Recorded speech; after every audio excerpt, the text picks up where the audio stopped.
29 সেপ্টেম্বৰ আৰম্ভ হ'ব এডিআৰই পৰীক্ষা দ্বিতীয় দিনৰ পৰীক্ষা আৰু লাখ লাখ নিযুক্তিৰ কথা যি চৰকাৰে কৈছে তাৰ দিশে আৰু এখোজ কিন্তু প্ৰথম যি পৰীক্ষা অনুষ্ঠিত হৈছিল তাক লৈ অলপ বিতৰ্কৰ সৃষ্টি হৈছিল এতিয়া কেনে ধৰণে পৰীক্ষা পাতিব মোৰ সৈতে আছে অসমৰ মাননীয় শিক্ষামন্ত্ৰী ৰনোজ পেগু মই তেওঁৰ সৈতে কথা পাতিব বিচাৰিম কেনে ধৰণে আপোনালোক সাজু হৈছে এবাৰ পৰীক্ষাৰ বাবে আমি সম্পূৰ্ণৰূপে সাজু প্ৰথম পৰীক্ষা সফলতাৰে সমাপন হৈ গৈছে দুই এটা সৰু সুৰা খুঁটি নাটি যি আছে তাকো নাইকিয়া কৰাৰ কাৰণে এছঅ'পি এখন আজি সকলোৱে পাইছে এছঅ'পি এখন প্ৰকাশ পাইছে গতিকে বৃহৎ সংখ্যক ছাত্ৰ ছাত্ৰী মানে শিক্ষাৰ্থী যিসকল প্ৰাৰ্থী পৰীক্ষা দিবৰ কাৰণে আহিব পৰীক্ষাৰ স্বচ্ছতাৰ কাৰণে তেওঁলোকক ফ্ৰিস্কিংটো কৰিবই লাগিব তেওঁলোকৰ কিছুমান সামগ্ৰী লৈ যাব নোৱাৰে আৰু ফ্ৰিস্কিংটো যাতে সহজ সৰল হয় কোনো যাতে অসুবিধা নাপায় তাৰ কাৰণে এছঅ'পিখন প্ৰকাশ কৰা হৈছে পুৰুষ মহিলা ল'ৰা ছোৱালী পৃথকে ফ্ৰিস্কিং কৰা হ'ব আৰু বিশেষকৈ মহিলাৰ ক্ষেত্ৰত বিশেষ সংবেদনশীলতা গ্ৰহণ কৰা হৈছে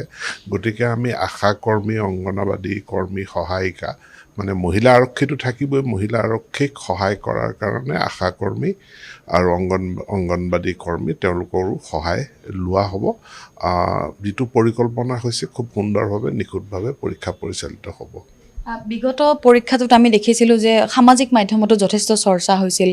গোপন অংগত হাত দিয়া এনেধৰণৰ কথাবোৰ আহিছিল তালাচীৰ ক্ষেত্ৰত গতিকে এইবাৰ তেনেধৰণৰ একো যাতে ঘটনা নহয় কেৱল মহিলা আৰক্ষী আৰু মহিলা আমাৰ অংগনবাদী কৰ্মী আশা কৰ্মী তেওঁলোকে নিয়োজিত হ'ব আৰু ওপৰঞ্চিভাৱে মহিলা বিষয়া দায়িত্বত থাকিব আৰু এনেকুৱা কথা আমি গম পাইছিলোঁ যে গৰ্ভৱতী মহিলা তেওঁ পৰীক্ষা দিছে খোৱা পানীও তেওঁ নাই পোৱা বহুত দূৰলৈ যাব লগা হৈছে গতিকে সেই ক্ষেত্ৰত পানী বটল নিয়া পানীৰ বটল থাকিব কিন্তু পানীৰ বটলটোত কোনো লেবেল থাকিব নোৱাৰিব লেবেলবিহীন পানীৰ বটল সম্পূৰ্ণ ট্ৰেন্সপাৰেণ্ট তেনেকুৱা পানীৰ বটল ব্যৱহাৰ কৰিব পাৰিব আৰু পৰীক্ষাৰ যি OMR চিটখন যিখনৰ কথা কোৱা হয় পৰীক্ষাৰ বহীখনখনৰে সেই সন্দৰ্ভতো মুখ্যমন্ত্ৰীয়ে কিছু মন্তব্য কৰিছিলে কুৱেশ্যন পেপাৰখন বেলেগ OMR চিটখন বেলেগ গতিকে পৰীক্ষা শেষ হোৱাৰ পাছত পৰীক্ষকে ইনভিজিলেটৰে OMR চিটখন কালেক্ট কৰিব আৰু OMR চিটখন যেতিয়ালৈকে কালেকশ্যন নহয় তেতিয়ালৈকে মানে যিসকল কেণ্ডিডেট তেওঁলোক ওলাই যাব নোৱাৰিব তেওঁলোক ৰুমৰ ভিতৰতে থাকিব আৰু OMR চিটৰ কাউণ্টিং হ'ব যিমান সংখ্যক OMR চিট সেই শ্ৰেণীকোঠাটোত দিয়া হৈছিল সিমান সংখ্যক OMR চিট পোৱা হ'ল নে নাই আৰু যদি পোৱা হ'ল তাৰ পাছত তেওঁলোক যাব পাৰিব আৰু প্ৰশ্ন কাকত যিখন আছে প্ৰশ্ন কাকতখন লৈ যাব পাৰিব চ' কুৱেশ্যন পেপাৰ OMR চিট দুইটা বেলেগ বেলেগ বস্তু কুৱেশ্যন পেপাৰ কেণ্ডিডেটে নিজৰ লগত লৈ যাব পাৰিব OMR চিট সম্পূৰ্ণৰূপে জমা দিব লাগিব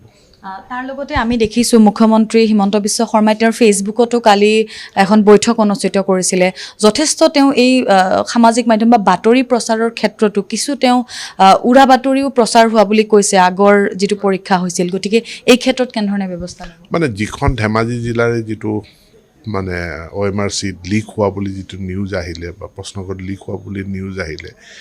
পিছততো সকলো পৰীক্ষা কৰাৰ পাছত দেখা গ'ল যে এইটো পৰীক্ষা অনুষ্ঠিত হৈ যোৱাৰ পাছত কিন্তু হ'লেও এই ধৰণৰ ঘটনা কিয় ঘটিব বা এই ধৰণৰ এটা কিয় হ'ব সেইটোও যাতে এইবাৰ নহয় তাৰ কাৰণে সচেতনতাও সৃষ্টি কৰা হৈছে আৰু সাৱধানতাও অৱলম্বন কৰা হৈছে তাৰমানে আমি ক'ব পাৰোঁ যে এইবাৰ শিক্ষা বিভাগ লগতে ৰাজ্য চৰকাৰ সম্পূৰ্ণৰূপে সাজু শিক্ষা বিভাগ বুলি নহয় ইয়াত সকলো বিভাগ জড়িত বিশেষকৈ পুলিচ আৰু প্ৰশাসনৰ যথেষ্ট গধুৰ দায়িত্ব আছে সেৱাই ইয়াক পৰিচালনা কৰিছে গতিকে পুলিচ প্ৰশাসন আপোনালোক সংবাদ মাধ্যম সকলোৰে সহায় সহযোগিতাত যাতে সুন্দৰভাৱে পৰীক্ষাটো অনুষ্ঠিত হয় তাৰ বাবে মই আহ্বান জনাইছোঁ ধন্যবাদ জনাইছোঁ এয়া আছিলে মাননীয় শিক্ষামন্ত্ৰী ৰনোজ পেগু ধন্যবাদ জনাইছোঁ